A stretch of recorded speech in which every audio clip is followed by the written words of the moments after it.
Hello students, कैसे हैं आप सब लोग। तो फाइनली आज हम लोग नेशनल इनकम को एंड कर देंगे। पार्ट नंबर 9 इसका आखिरी पार्ट है। जितने भी बची कुची थियोरी है, सारी की सारी थियोरी इस पार्ट के अंदर हम लोग एंड करेंगे 0 to end, राइट। तो स्टार्ट करते हैं नेशनल इनकम का पार्ट नंबर 9। रिमेनिंग जितनी भी थियोरी है क्लास, उसको हम लोग कवर कर लेते हैं। सबसे पहले अगर बात करें प्रॉब्लम ऑफ डबल काउंटिंग की, जब आप किसी चीज को एक से ज्यादा बार काउंट कर लेते हो, उसको बोलते हैं प्रॉब्लम ऑफ डबल काउंटिंग। और ये तब होता है जब आप इंटरमीडिएट गुड्स की वैल्यू भी जीडीपी एस्टिमेशन में या नेशनल इनकम के एस्टिमेशन में काउंट कर लेते हो।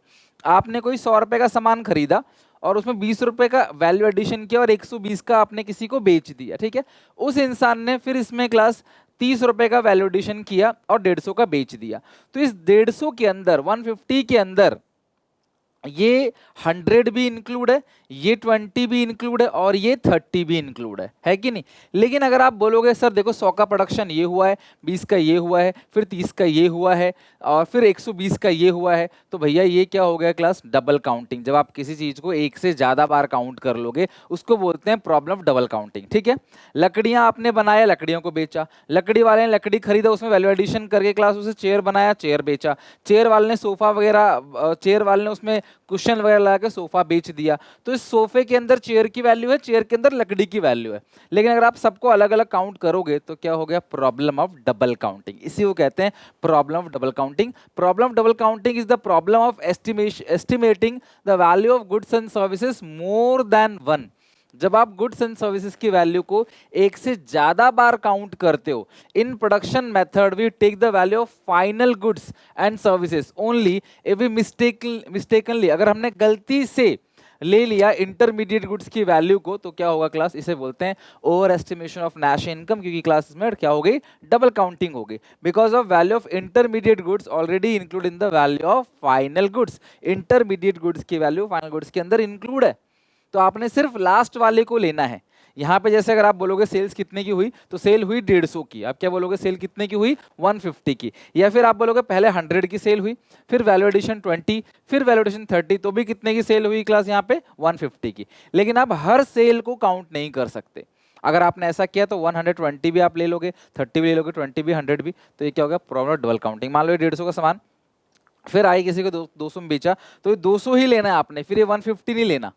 मान लो ये 150 का, आगे चल के आप किसी को बेचते हो 50 के प्रॉफिट में 200 का, तो 200 ही टोटल जीडीपी बनेगी। ये नहीं कि 100 भी ले लो, 20 भी ले लो, और ये 30 भी ले लो, ये 120 भी ले लो, 150 भी ले लो, 100 भी ले लो, 50 भी ले लो, सब कुछ नहीं लेना, सिर्फ लास्ट वाले को लेना है। या फिर हर स्टेज पे जो वैल्यू एडिशन हुआ है, लाइक पहले 100, फिर कितना वैल्यू एडिशन हुआ 20, फिर कितना वैल्यू एडिशन हुआ 30, फिर कितना वैल्यू एडिशन हुआ 50, तो टोटल कितना हो गया 200।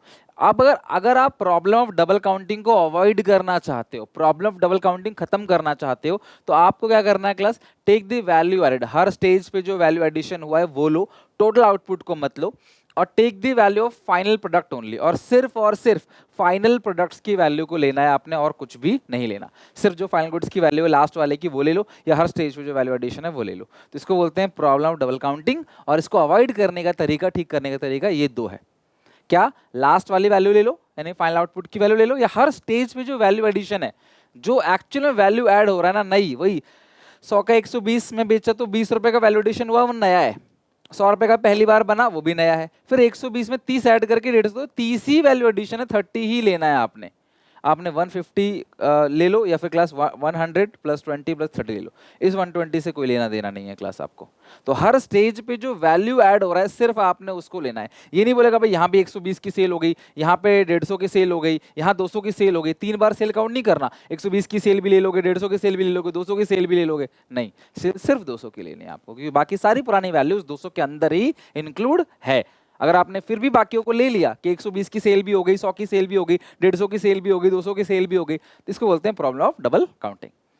अच्छा, नेशनल इनकम के अंदर क्या होता है क्लास, सिर्फ नॉर्मल रेजिडेंट्स, जो कंट्री में, हमारे कंट्री के अंदर जो नॉर्मल रेजिडेंट रहते हैं ना, उनकी इनकम को ही नेशनल इनकम में काउंट किया जाता है। एमसीक्यू पेपर में भी आ चुका है क्वेश्चन। डोमेस्टिक इनकम में हमारे अंदर जो रहते हैं, चाहे वो रेजिडेंट हो चाहे नॉन रेजिडेंट हो, वो हमारी टेरिटरी के अंदर रहते हैं, उनकी इनकम डोमेस्टिक इनकम में काउंट होती है। बट नेशनल इनकम में सिर्फ और सिर्फ रेजिडेंट्स की इनकम काउंट होगी। अच्छा, डोमेस्टिक टेरिटरी किसको कहते हैं class? Domestic territory of a country refers to that area of economic activity which generate domestic income. Domestic territory वो एरिया है जहां से क्लास हम डोमेस्टिक इनकम इंक्लूड करते हैं। और डोमेस्टिक टेरिटरी के अंदर क्या क्या चीजें इंक्लूड होती हैं? तो सबसे पहले चीज शिप और एयरक्राफ्ट। ध्यान रखना, कोई भी शिप और एयरक्राफ्ट का मालिक अगर इंडियन है, भले ही वो दो देशों में ट्रैवल कर रहा है, लेकिन वो इंडियन डोमेस्टिक टेरिटरी का, यानी हमारी जो डोमेस्टिक टेरिटरी है उसका पार्ट होगा। मालिक होना चाहिए इंडियन, ओनर इंडियन होना चाहिए। भले ये क्लास जापान से इंडिया जा रहा हो, फ्रांस से इंडिया आ रहा हो, क्लास इंडिया से चाइना, कहीं भी जा रहा हो, एयरक्राफ्ट और शिप, लेकिन क्लास ये शिफ्ट और एयरक्राफ्ट का ओनर क्या होना चाहिए क्लास? इंडियन होना चाहिए, तभी वो क्लास हमारी टेरिटरी का पार्ट माना जाएगा। फिशिंग वेसल और oil rigs in international water class, international water में अगर हम इसके ओनर हैं तो वो हमारे टेरिटरी का ही पार्ट माना जाएगा, अगर इस फिशिंग वेसल के ओनर हम हैं तो। एम्बेसीज, किसी भी कंट्री में अगर इंडिया की एम्बेसी है, हर कंट्री में इंडिया की एम्बेसी है, मोस्टली कंट्री में क्लास इंडिया की जो एम्बेसीज हैं वो हमारी ही टेरिटरी का पार्ट है। भले ही चाइना के अंदर इंडिया की एम्बेसी है लेकिन वो इंडियन टेरिटरी का पार्ट है। भले ही क्लास अमेरिका के अंदर इंडिया की एम्बेसी है, रशिया के अंदर इंडिया की एम्बेसी है, वो इंडिया की ही टेरिटरी का पार्ट कहलाएगा, भले ही वो क्लास पूरे वर्ल्ड में कहीं भी हो। तो एम्बेसी जहां कहीं भी होगी वो जिस कंट्री की एम्बेसी है उसी की टेरिटरी का पार्ट कहलाएगा। अच्छा, डोमेस्टिक टेरिटरी के अंदर क्या क्या इंक्लूड नहीं करते? सबसे पहला, बाहर की embassies, military establishment, foreign country, बाहर की जो भी एम्बेसी इंडिया में है वो इंडिया की टेरिटरी का पार्ट नहीं। जैसे चाइना के अंदर अगर इंडिया की एम्बेसी है तो वो इंडिया की टेरिटरी का पार्ट है। इंडिया में अगर चाइना की एम्बेसी है तो वो चाइना की टेरिटरी का पार्ट है। समझ रहे मेरी बात को? एम्बेसी जहां भी होता है ना क्लास, वो जिस कंट्री की एम्बेसी है वो एरिया उसी की टेरिटरी का पार्ट है। तो इंडिया के अंदर क्लास रशिया की जो एम्बेसी है वो रशिया की टेरिटरी का पार्ट है, रशिया में जो इंडिया की एम्बेसी है वो हमारा टेरिटरी का पार्ट है, इंडिया की टेरिटरी का पार्ट है। तो डोमेस्टिक टेरिटरी में क्या इंक्लूड नहीं करते? फॉरेन कंट्री की एम्बेसीज और कोई भी international organization like WHO, UNO, WTO, ये सारी इंटरनेशनल ऑर्गेनाइजेशन है क्लास, और इनको भी क्लास हम लोग अपनी टेरिटरी का पार्ट नहीं मानते, भले ही हमारी कंट्री के अंदर क्यों ना आए। ये टॉपिक बहुत इंपॉर्टेंट है क्लास, ध्यान रखना क्लास, ये टॉपिक बहुत इंपॉर्टेंट है। और यहाँ से आप ध्यान रखना कि क्वेश्चन क्लास पूछा जाता है, और 4 पॉइंट है इसके। इन शॉर्ट जो निमोनिक कोड है उसका वो BCDE, ठीक है, ABCDE में से A हटा दो तो BCDE। अब सुनो मेरी बात, GDP एंड वेलफेयर, ध्यान समझना टॉपिक क्या है। जीडीपी होता क्या है? पूरे देश के अंदर सुई से लेके जहाज तक जितनी भी चीजें बनाई गई हैं, जितने भी गुड्स बनाए गए हैं क्लास, उनकी जो मार्केट वैल्यू है that is called GDP. GDP दो होता है, रियल जीडीपी और नॉमिनल जीडीपी। लेकिन यहाँ पे जब हम बात करते हैं जीडीपी की तो क्लास मैं बात कर रहा हूँ रियल जीडीपी की। अब सर रियल क्या होता है, नॉमिनल क्या होता है, हम आगे चल के देखने वाले हैं, अभी 10-15 मिनट में हम लोग देखेंगे। रियल जीडीपी क्या होता है क्लास? रियल जीडीपी की बात कर रहे हैं, और जीडीपी मतलब पूरे देश के अंदर कितना सामान बन रहा है, और जितना ज्यादा जीडीपी होगा उतना ही ज्यादा नेशनल इनकम भी होगा। खुद सोचो ना, जितना ज्यादा कंट्री में प्रोडक्शन होगा उतने ही ज्यादा लोगों को रोजगार मिलेगा। प्रोडक्शन भूत थोड़ी करेंगे, प्रोडक्शन तो हम ही लोग करेंगे ना, हम जैसे इंसान ही तो करेंगे। तो हम लोगों को प्रोडक्शन बढ़ रहा है कंट्री में तो हम लोगों को रोजगार ही मिलेगा, और हम लोगों को रोजगार अगर मिलेगा तो हम खर्च भी ज्यादा करेंगे, और हमारा ही खर्चा किसी और की क्या बनेगी क्लास? इनकम बनेगी। फिर उसकी इनकम बनेगी तो वो भी खर्च करेगा, वो भी खर्च करेगा तो कंपनी वाले और प्रोडक्शन बढ़ाएंगे और लोगों को रोजगार देंगे, फिर लोगों को रोजगार मिलेगा, लोग खर्च करेंगे, फिर कंपनी प्रोडक्शन करेगी, सामान बनाएगी मार्केट में, लोग खर्च करेंगे, खरीदेंगे उसको, वो खरीदेंगे, कंपनी को इनकम मिलेगा, फिर कंपनी खर्च करेगी सैलरी वगैरह बांटने में, फिर सैलरी वाले जिनको मिलेगा वो कंपनी का सामान खरीदेंगे, फिर कंपनी उनको सैलरी देगी। ये प्रोसेस चलता जाएगा, यही तो आपने पढ़ा हुआ है इनकम का, circular flow of income in two sector economy. तो जीडीपी का बढ़ना देश का वेलफेयर शो होता है, जीडीपी जितना बढ़ेगा देश का वेलफेयर शो होगा। लेकिन यहाँ पे हम जिस जीडीपी की बात करें वो रियल जीडीपी है, लेकिन there are some exception of GDP welfare, जहां पे कंट्री की जीडीपी तो बढ़ रही है लेकिन किसी का वेलफेयर नहीं हो रहा। यानी देश के अंदर प्रोडक्शन तो बढ़ रहा है लेकिन वेलफेयर नहीं हो रहा। आम तौर पे इन जनरल वे जीडीपी का बढ़ना अच्छा है, जितनी जीडीपी बढ़ेगी उतनी इनकम बढ़ेगी, लेकिन देर आर 4 एक्सेप्शन। तो जो पहला एक्सेप्शन है वो है डिस्ट्रीब्यूशन ऑफ जीडीपी। सामान ज्यादा बन रहा है लेकिन उस ज्यादा सामान का जो बेनिफिट है वो सिर्फ अमीरों को मिल रहा है। पुअर आर स्टिल पुअर और एंड हंगर, गरीब लोग अभी भी भूखे और गरीब ही हैं, अमीर और अमीर होते चले जा रहे हैं। देश में ज्यादा गाड़ियां बन रही हैं, देश में ज्यादा घर बन रहे हैं, लेकिन वो अमीरों के लिए ही बन रहे हैं, वो गरीबों को नहीं मिल रहा। अमीर के पास 1 गाड़ी थी, 2 गाड़ी 3 गाड़ी हो गई, गरीब के पास पहले भी गाड़ी नहीं थी, आज भी गाड़ी नहीं है। अमीर के पास 1 घर थे, 2 घर 3 घर हो गया, गरीब के पास एक भी घर नहीं है।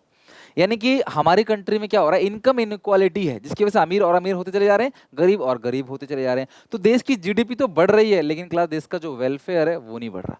तो जीडीपी का बढ़ना वेलफेयर को शो करता है, लेकिन there are some exception. One of this is distribution of GDP, यानी जीडीपी का जो जो सारा सामान बना उसका जो बंटवारा हुआ वो गरीबों को कम मिला, अमीरों को ज्यादा मिला, राइट।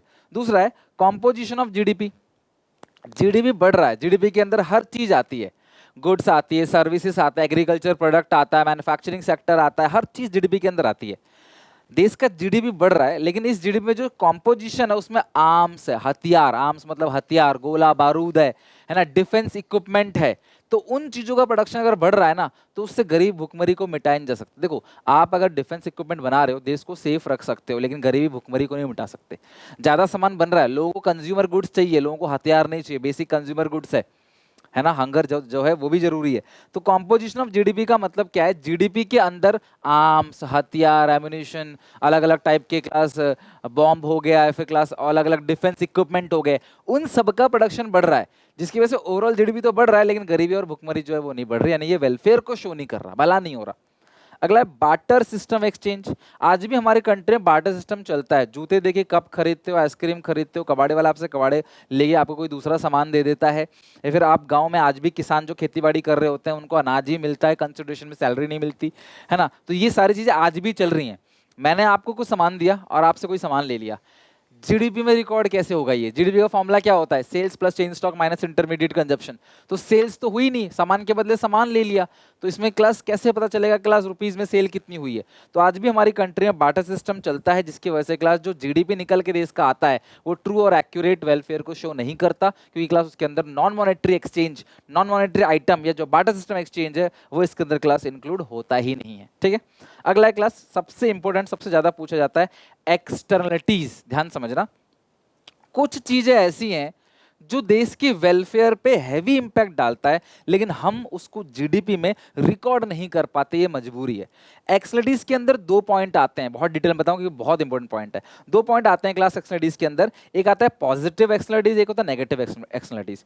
पॉजिटिव एक्सटर्नलिटीज का मतलब क्या है, कुछ लोग कुछ ऐसा पॉजिटिव काम करते हैं जिससे भला सबका हो रहा है, लेकिन हम जीडीपी में रिकॉर्ड नहीं कर सकते। किसी ने बहुत अच्छा गार्डन मेंटेन किया, किसी ने कोई सफाई अभियान चलाया, किसी ने क्लास कहीं झूले लगवाए, क्लास पार्क लगाए, सरकार ने पार्क झूले वगैरह लगाए, इन सब से लोगों का भला होता है, लेकिन कोई भी इंसान इसके लिए कोई पेमेंट नहीं कर रहा है, ये फ्री की इनकम, फ्री का मजा ले रहे हैं, जिसकी वजह से क्लास को जीडीपी में रिकॉर्ड नहीं किया सकता। जीडीपी में वही चीज रिकॉर्ड होता है जिसके बदले में क्लास कुछ मिला हो, लाइक फैक्टर इनकम रिकॉर्ड होती है, ट्रांसफर इनकम रिकॉर्ड नहीं होती।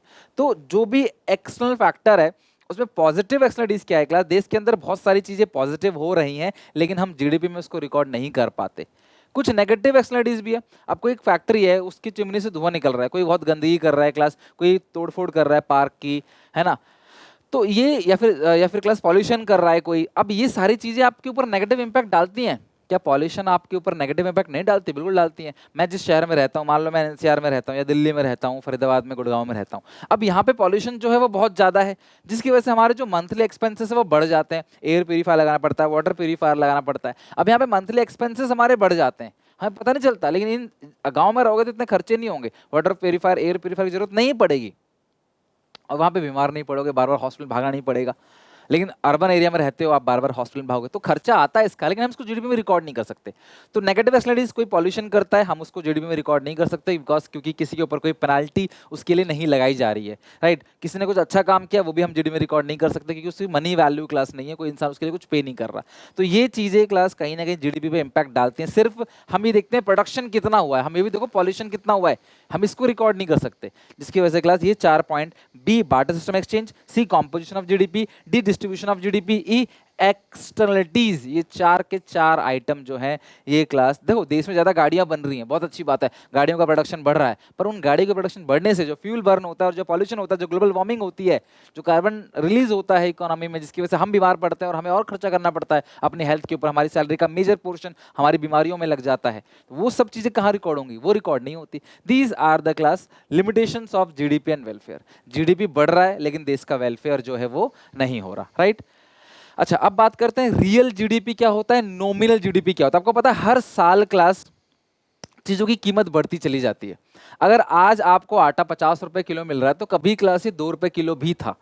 समझ रहे हो बात को? तो जीडीपी वेलफेयर जो है वो बात करता है क्लास की, सॉरी, जो रियल जीडीपी वो बात करता है when GDP is measured at the base और constant year price, it is called real GDP. जब भी जीडीपी को बेस ईयर का मतलब 2011 का मान लो कि 2011 में अनाज की कितनी कीमत थी, मान लो 2011 में अनाज की कीमत थी 5 रुपए, ठीक है, 5 रुपए पर किलो अनाज की कीमत थी और 100 किलो अनाज उगाया जा रहा था, ऐसा मान लेते हैं। तो 500 रुपए जो है बनेगी जीडीपी, वो है रियल जीडीपी। क्या है class? Real GDP.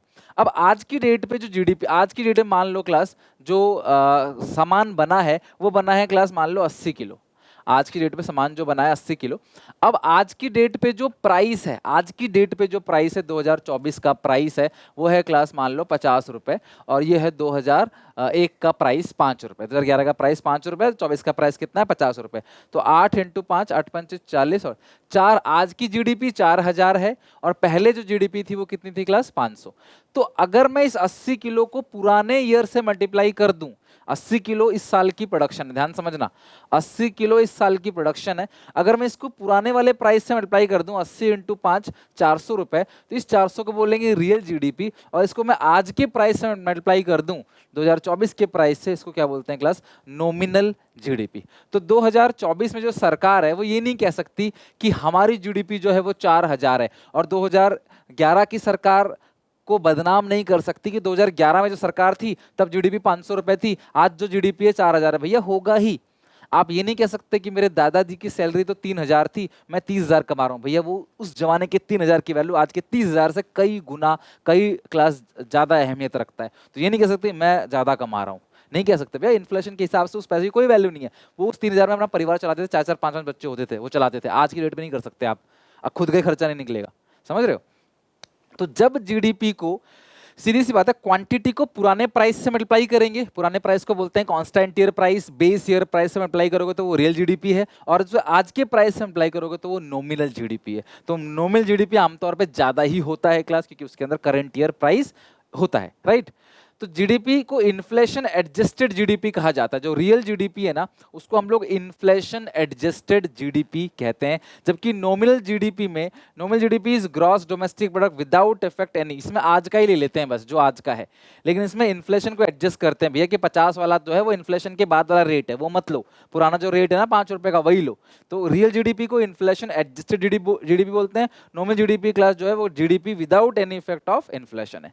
Real GDP की बात करिए, ट्रू इंडिकेटर है, ये असली औकात दिखाता है इकोनॉमी की, भैया असली में जो है वो 400 है जीडीपी, असली में 4000 नहीं है, 400 ही है। तो ये ट्रू इंडिकेटर है वेलफेयर का, जबकि क्लास ये ट्रू इंडिकेटर का वेलफेयर का नहीं है, और रियल जीडीपी को हमेशा बेटर माना जाता है as compare to nominal GDP. तो ये आप ध्यान रखना, डिफरेंस बहुत इंपॉर्टेंट है। और उसके बाद है क्लास फॉर्मूला। फॉर्मूले को समझते हैं कि अगर आपको रियल जीडीपी दे रखा हो तो आप नॉमिनल जीडीपी कैसे निकालोगे। तो फॉर्मूला क्या है? जीडीपी प्राइस इंडेक्स या जीडीपी वेलफेयर का फॉर्मूला है nominal GDP upon real GDP into 100। ध्यान रखना, प्राइस इंडेक्स या जीडीपी डिफ्लेटर बताऊंगा अभी क्या है, उसका फॉर्मूला है नॉमिनल जीडीपी। आप याद कर लो, ABCDEFGHIJKLMN, एन ABCD में पहले आता है, इसलिए एन ऊपर रहेगा। बहुत कंफ्यूजन होता है बच्चों को कि क्या रहेगा, कौन ऊपर रहेगा कौन नीचे रहेगा, तो एन ऊपर रहेगा, ठीक है। ये अपनी क्लास में दो बच्चों का नाम ध्यान लो, मान लो क्लास नवनीत है एक बच्चा और दूसरा है राहुल, तो सोचो नवनीत हमेशा राहुल से ऊपर ही है, मतलब राहुल से पढ़ाई में अच्छा ही है नवनीत, तो नवनीत ऊपर है राहुल नीचे है, 200, ऐसा कुछ भी आप एग्जाम्पल ले सकते हो, ठीक है। तो नॉमिनल अपॉन रियल इंटू 100, अगर आप रियल को यहाँ ले आओगे तो nominal upon price index into 100 इधर आ जाएगा रियल, तो क्रॉस मल्टीप्लाई करके आप फॉर्मूला बना सकते हो। अच्छा, जीडीपी डिफ्लेटर होता क्या है? जीडीपी डिफ्लेटर का मतलब क्या है? जो जीडीपी में एवरेज चेंजेस आ रहा है ना, ये उसको मेजर करेगा, है ना। जीडीपी डिफ्लेटर का मतलब क्या है कि रियल जीडीपी और नॉमिनल जीडीपी में जो डिफरेंस है ना, वो कितना डिफरेंस है उस चीज को ये मेजर करता है, उसको हम लोग जीडीपी डिफ्लेटर बोलते हैं। GDP deflator is used to eliminate the effect of price changes and to determine the real change in the physical output. यार ये बताता है कि यार फिजिकल आउटपुट में कितना चेंज है, प्राइस मत देखो, प्राइस तो पहले कम होगा अभी ज्यादा होगा, रियल जो आउटपुट बन रहा है। देखो तरक्की तभी होगी ना जब पहले 1000 किलो बनता था, 12,000 किलो बनता है, 10,000 किलो बनता है, 2,000 किलो बनता है, वो देखना है। प्राइस तो ऑब्वियसली करंट का ज्यादा ही होगा। जैसे अगर आपने इस एग्जांपल में देखा, अभी इससे पिछले एग्जांपल में, कि आउटपुट हम कम बना रहे थे, पहले 100 का आउटपुट था, है ना, अभी आउटपुट 80 का है, फिर भी देखो जीडीपी ज्यादा है इस साल की, तो इसका मतलब ये थोड़ा ना कि नॉमिनल जीडीपी अच्छा है।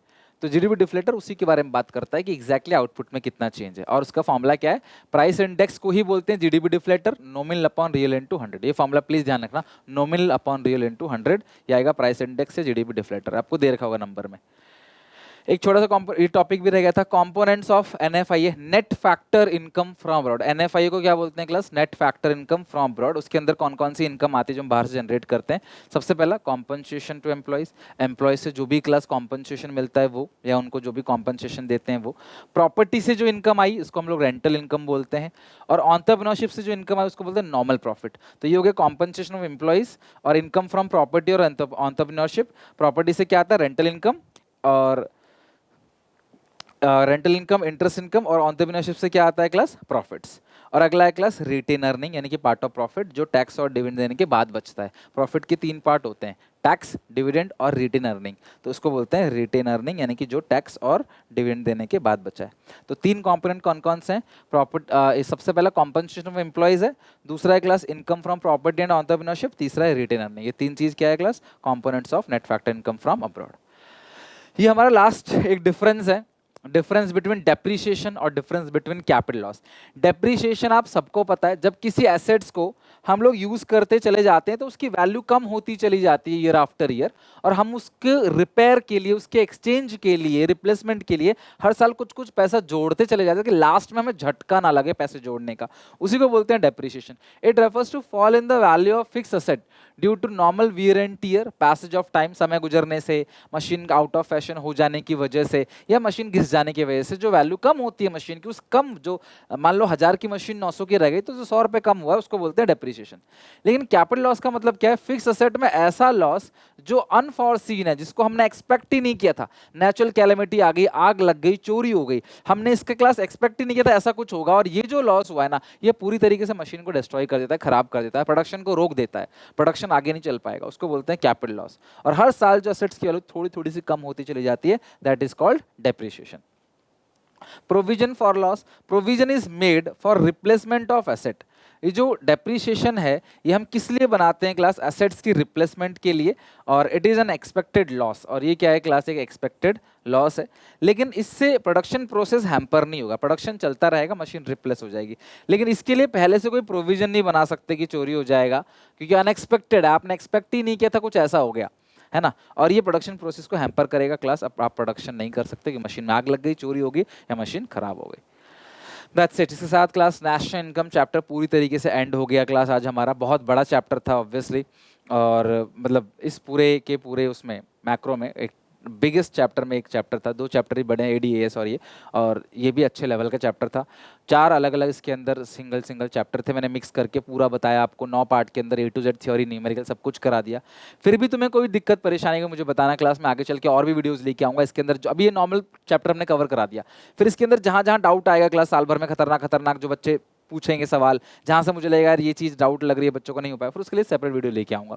बट ये हमने खत्म कर दिया, कल से मनी बैंकिंग भी शुरू कर देंगे। तो प्लीज़ दिन में देखो 2-2 वीडियोस आ रही हैं अब, तो प्लीज़ सपोर्ट करो, थोड़ा सा चैनल को सब्सक्राइब करो और मेहनत करो, पढ़ते जाओ। जहाँ कोई डाउट दिक्कत हो मुझे पूछना। मिलते हैं नेक्स्ट वीडियो में, then take care, bye bye. इस चैप्टर को क्लास अच्छे से पढ़ के आना ताकि अगला चैप्टर शुरू करो तो इसकी टेंशन एटलीस्ट खत्म हो चुकी हो। ठीक है, बाय।